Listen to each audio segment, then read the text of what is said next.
Hello and welcome to Box, the football talk show brought to you by Sportology TV with myself, Ali Drew. On the last episode, we were joined by Aston Villa legend Gabby Agbonlahor, who was talking obviously about Villa, but also the sacking of Frank Lampard from Chelsea. And we were joined by presenter Kyle Walker, talking all things Man City. But on this week's episode, first up, we have a guest who is a former player for teams including Newcastle and Crystal Palace.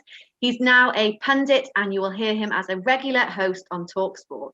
We are delighted to be joined by Darren Ambrose. Darren, welcome to the show. How are you?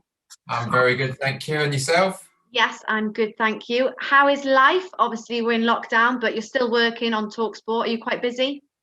I am actually, yeah. I'm busier than I thought I'd be when all this started. You know, a year ago, I never really media work never really crossed my mind. But obviously, my close friend Darren Bent he's been doing everything, and he got his job on TalkSport and said, "Why don't you come and join me?" And I really enjoy it. And like I said, I didn't think I would, but all I do is I go on, I give an honest opinion. I've learned very quickly that no matter what opinion you give, you get a lot of stick over it. But, you know, I really do enjoy it. And my Sundays are taken up all day just going down to the TalkSport studios and having a good show, good laugh. Yeah, because obviously when you retire as a footballer, I presume that's quite a hard decision. It's very different to not be playing something you've done all your life. So to be able to do the punditry work and, be on TalkSport, is that a sort of nice slow adjustment out of when you retire from football?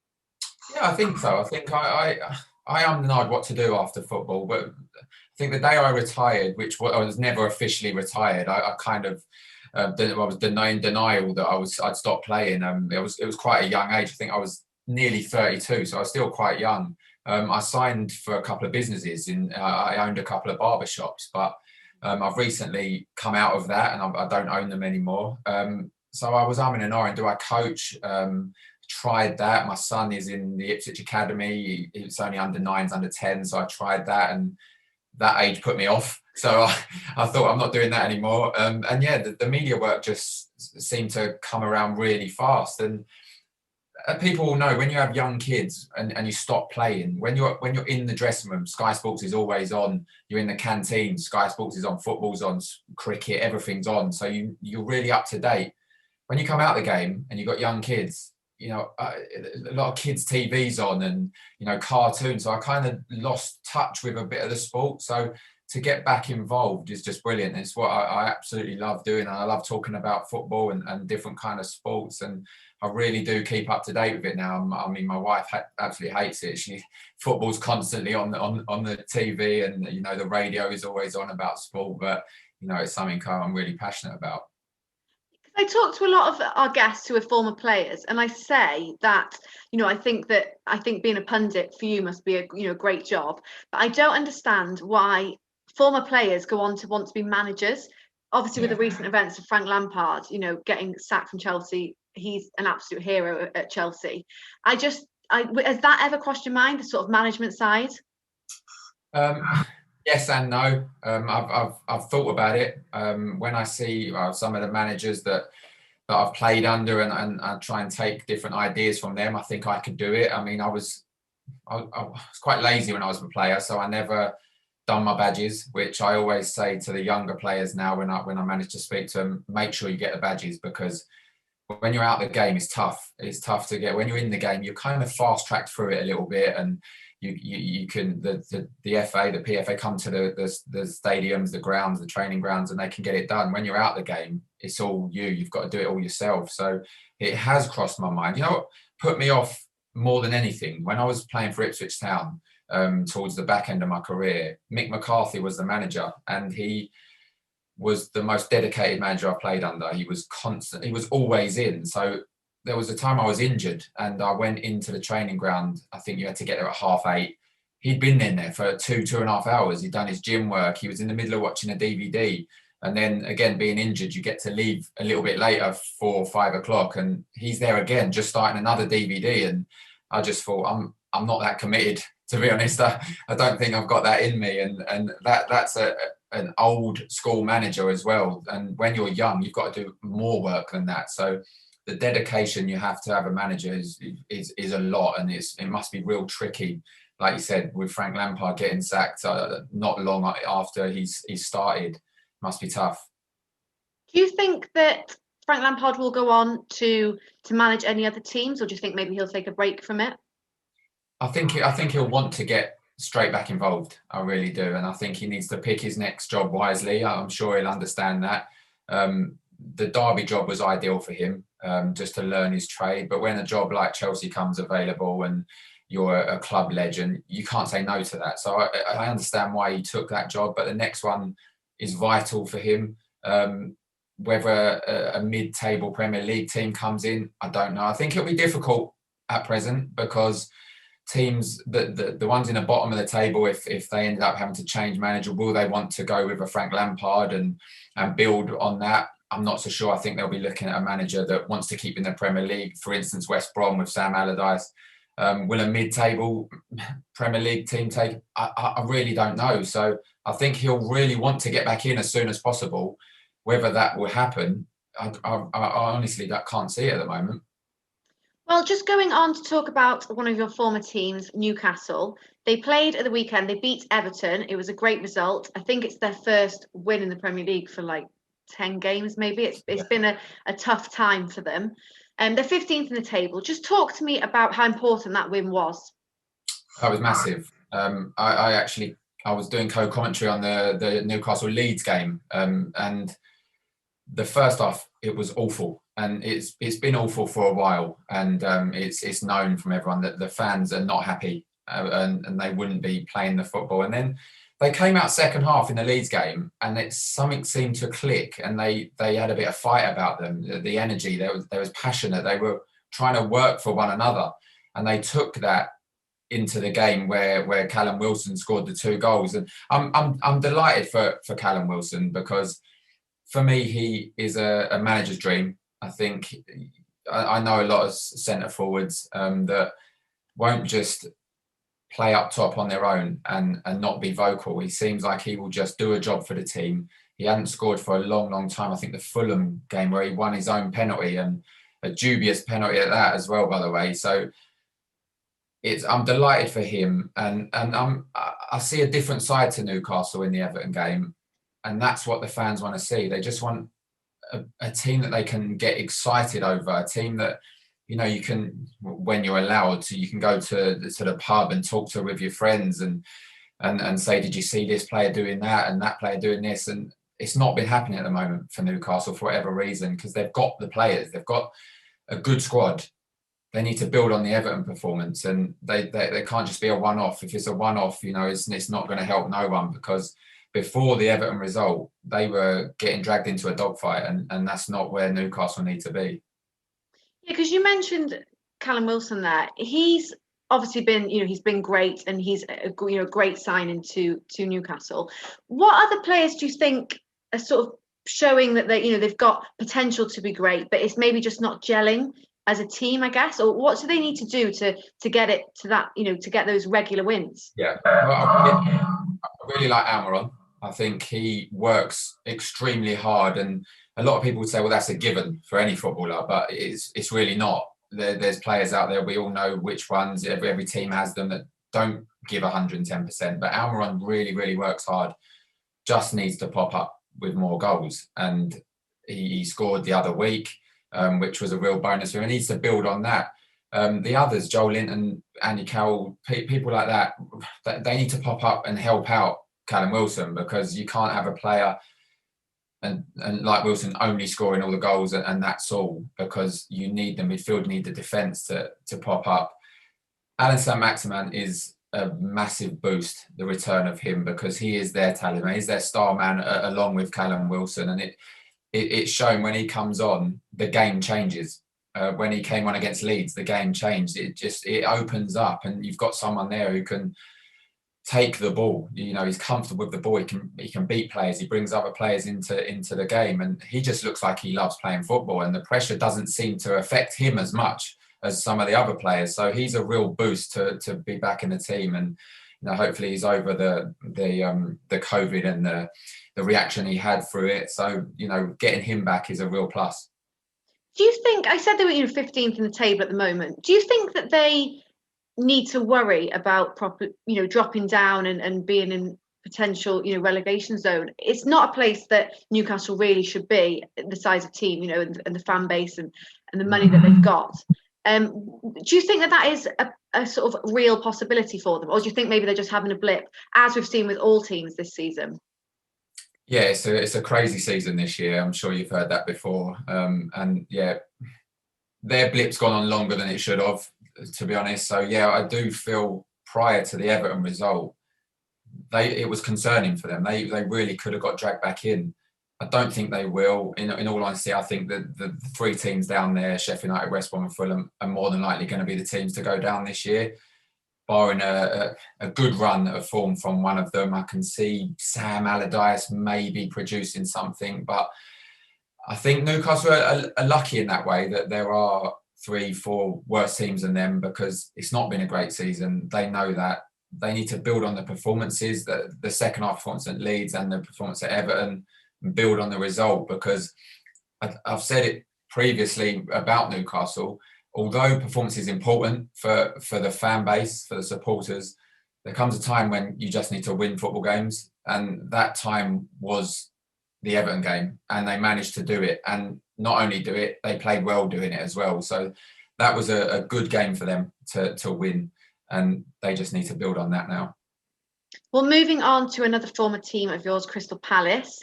They beat Wolves at the weekend, a good result for them. How would you sort of analyse their season so far? I think they're in 13th, so a couple of places above Newcastle. Up and down, really. I'm a little bit disappointed with where they are at the moment. I think they have such a good squad, in my opinion. It seems to be, I know I work down at Crystal Palace, I have done for the last 2 years, and you're always in a relegation battle. You're always talking about, we've got to get to 36, 37 points to stay in the league. And I don't want to see that anymore from Crystal Palace. I want to see them in the top half. I want to see them competing for something. And, it started off this season that it could be this year that they do that. Hasn't quite been, but again, crazy season. They've had more blips than they should have done, where they've not won many games, but they've got a good squad. The signing of Eze has been brilliant for me. And I mean, he scored an outstanding goal against Wolves once again, shown his quality. It's too early, although I'm going to mention it's too early to be saying about England and Eze, but that's one really for the future. I really believe that, because he's an absolute joy to watch. And he's taken a lot of pressure off of Zaha in the Crystal Palace team, because everyone knows Wilf Zaha and what he can bring to the team. And having someone else in there has really helped Wilf Zaha's performances this season as well, and it's shown with his stats. Already 9 goals. Do you think that it is sort of mindset that Crystal Palace need to change in order to sort of start making their way back up the table? Because as you said, they started off very well at the start of the season, but is it a sort of mindset thing because they've got the players?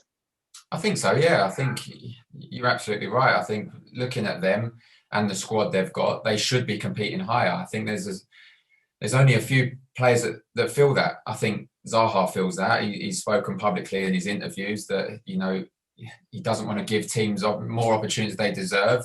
He feels they're good enough. Eze looks like he is another one that believes that. But you need the whole team to believe it, and I'm not saying they feel they deserve to be in a relegation battle, but I think sometimes subconsciously for a football team, if you're slowly creeping away, like you said, 13th in the league, some of them will be happy with that. And I feel they need to be looking higher up. They need to be looking on the lines of Aston Villa and Everton and Southampton and even Leeds this year. They need to be looking along with them. They're the teams that they're competing with for that 6th, 7th, 8th, 9th spot, in the league, which is where you want to see teams like Crystal Palace. They're a regular in the Premier League now.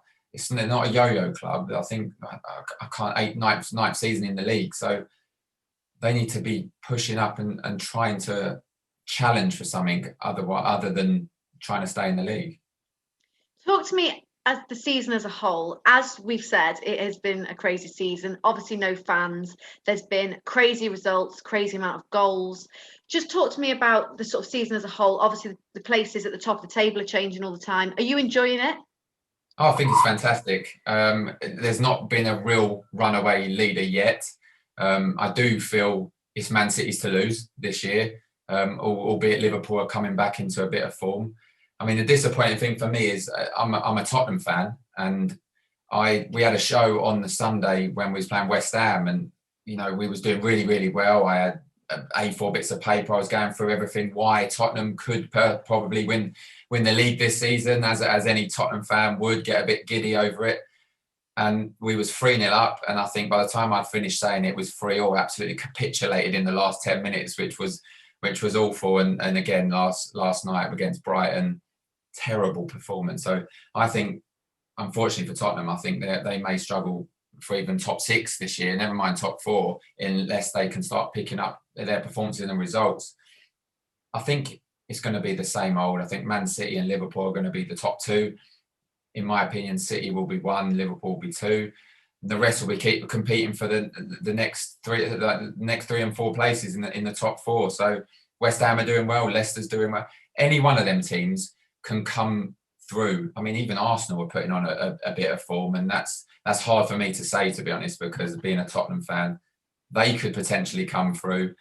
But it's exciting. I'm really enjoying this season, and the fact most of them are on telly is brilliant, because, as we know, no one can go to the stadiums, and given the excitement that it is this season, I think it's the perfect season to have it, with no one being there. Everyone's at home, still excited for the season. So it'd be nice when Man City play Liverpool. If Liverpool can maybe get a result, it brings everyone back into the fold again. So yeah, I'm loving it. Has there been one team that sort of surprised you?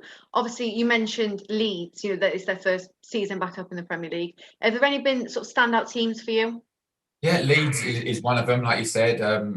Bielsa gets them playing some good stuff. Patrick Bamford's really taken to the Premier League, I feel, along with Jack Harrison, who's been one of the stars of this season.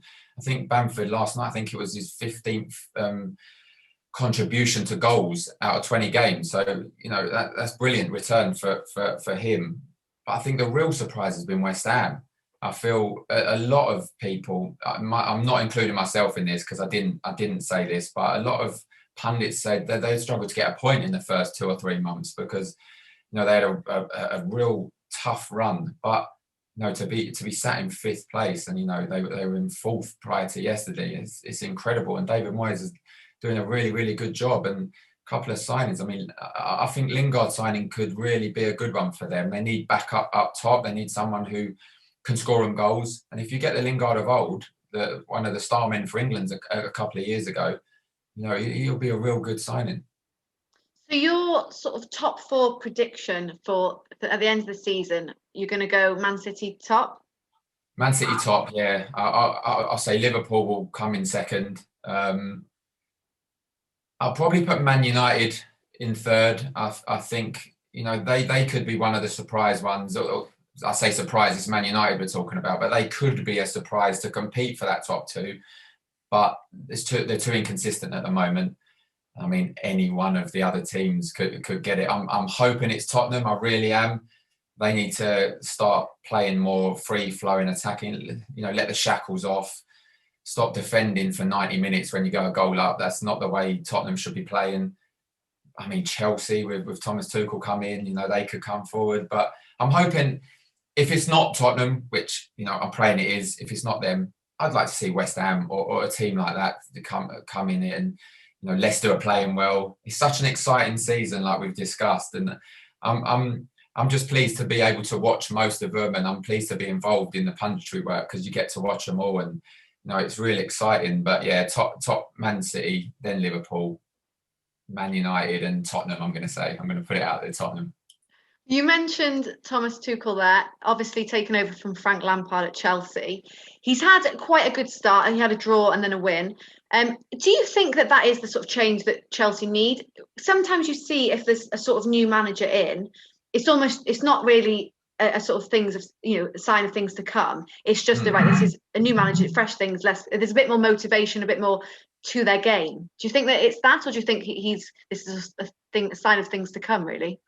I think so. I mean, we discussed this on the radio show yesterday, and I said they've actually gone backwards because they only had 710 passes yesterday, as opposed to the 898 that they had before that, where they were really delighted with that, even they got a draw. But no, in all seriousness, I think he's brought a real freshness to Chelsea in the first 2 games. He's stamping his mark already on the team. You can see that he really wants to control these games. He's bringing people out of the cold as well. I mean, Alonso come in, scored a magnificent goal, and I don't know if the celebration was aimed at anyone particular, but he looked delighted to score. I think with Thomas Tuchel, I think he looks really happy to be there. It's like a dream come true for him, and I'm sure that to a certain extent is a front to get everyone on board. I'm sure that, but that's all you want to see as supporters. You want to see the manager come in, loving the club, loving being there, and it could be something. If this changed Frank Lampard, which I felt was probably a bit too early in my opinion, but if this works and they do creep up the league and they do manage to sneak in that top 4, I mean, what a decision it was. I'm pleased to see him. You want to see good managers. He signed an 18-month contract, I think, which is optimistic given how Chelsea are with managers. But yeah, contracts don't mean anything. No, 6-month rolling is what they need. But no, I'm pleased. I'm pleased to see him in England because, like you said, along with players, you want to see the best in England, and he's already started well. And just obviously, there's been a lot of talk this season about VAR. There's a lot of it's continuing to always be a sort of talking point. Decisions that people don't agree with, offsides, penalties. What do you make of it? It seems to be at the forefront this season of sort of almost bad decisions. Yeah, I hate it. I think I'd have hated it when I was playing.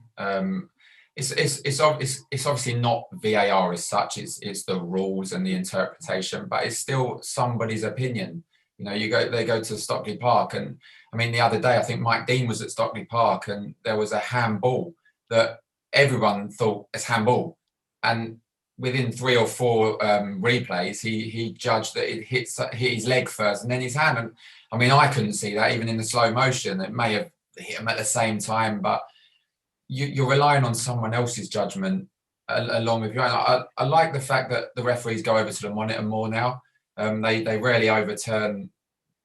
They rarely keep their same decision that they had on field. So I'd like to see more of that, and then just say, no, I feel I got the decision right. But no, I really dislike it. And I think most of the fan base of any club will say the same thing. I think the rules either need to change or just scrap VAR, because you got more talking points now than you ever did have. And I think people now realise that they enjoyed the talking points. They enjoyed, going again when you can to the pub with your friends and discussing the offside decision, the handball decision. Now, I mean, it seems like it's all robotic now, and people score a goal, no one really celebrates, and if they do, you then get a VAR check, and it's like, I mean, the amount of goals that have been chalked off that have been outstanding. Salah's the other day as well. I mean, it's not good. It's not good for football, but unfortunately, I think it's here to stay.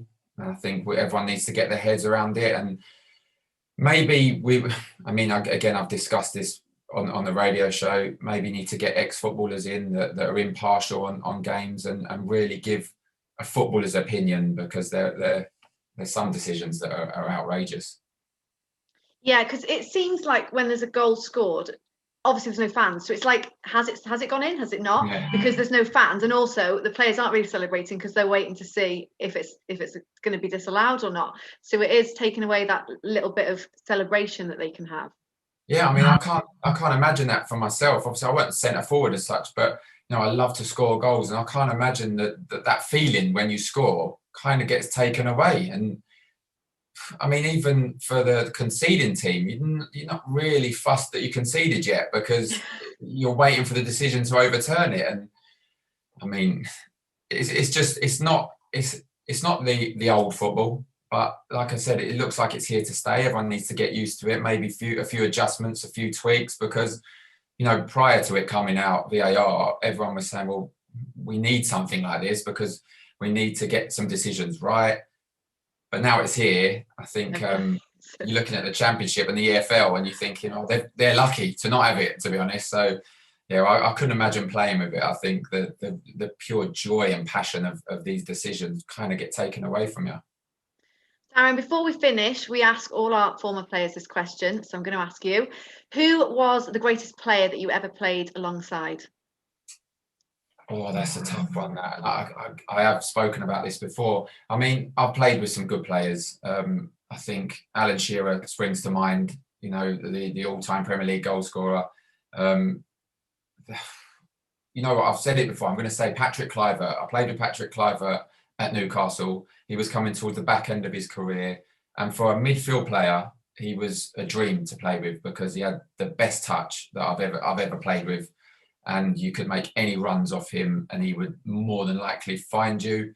And I mean, there was one time the ball was played into him. I made a run in behind him and I stopped because I thought, oh, he's not played it. So I stopped, a bit of a tantrum, like, oh, come on, play the ball. The next thing, the ball's there where I was running. And obviously the defender got there first and he said, like, don't ever stop. I will find you whenever. So he is like he had eyes in the back of his head. So yeah, and you know what? It's such a legend of the game. I feel privileged to have played with a lot of these players, Shearer, Kluivert. Honourable mention would go to Kieran Dyer as well, by the way, because injuries hampered his career. But if it wasn't for injuries, I feel he would have had 100 England caps easily. So yeah, but Patrick Kluivert for me. Brilliant. Well, Darren, thank you so much for your time. It's been great talking to you, and hopefully we'll get you on again soon.